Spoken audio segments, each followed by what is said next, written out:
Hi friends, welcome to my channel. This is my second video on the topic periodic classification of elements. This is from class 10. So here I am going to teach about the periodic classification. The very first basic is that we should know about matter. So when it comes to matter is which has mass and occupies space is called matter.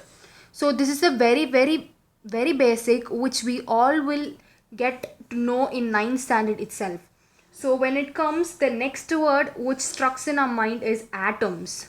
Am I right, children? Atoms. Anything which has mass and occupies space is called matter. So all matter is made up of atoms. So exactly the word atoms which gets arised in our mind. So atoms are the very basic things. So atoms are the smallest particle into which an element can be divided. So in other words, it can be said it is the smallest part of a molecule or a matter, whatever you take. So like when you see atoms can be joined to form molecule. Very good. This is the basic which we will know in 9th standard. So next when you take about matter, so like no matters can have independent existence, okay, except only one thing which is called noble gases. So when you see noble gases does not have like combining capacity. It does not combine with other elements, or it does not combine with the same element of itself. It has an independent existence. That's why it's named noble gases or inert gases. Next is that, like you can otherwise say noble gases have combination capacity is 0. So next is all matter exists on earth. Like in which form? In element form, or in compounds form, or in mixture. So these are the three things in which how matter can exist.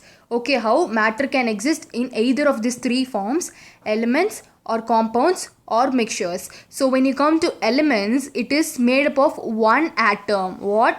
It is made up of one atom or one type of atom.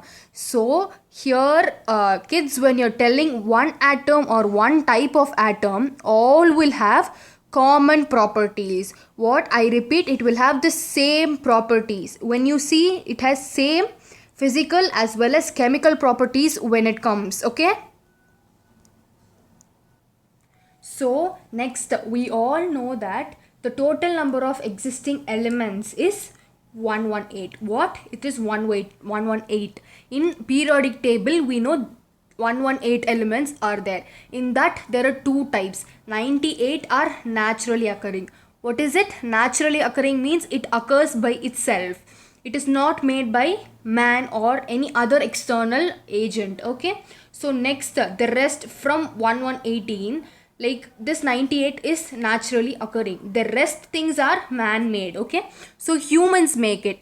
The otherwise it can be called as synthetic or artificial. So these are the other names given. Next, before all, when you see in 1800, only 30 elements were all known. Okay, so this is the basic, students. So next video I'll give you the continuation of the next. Thank you.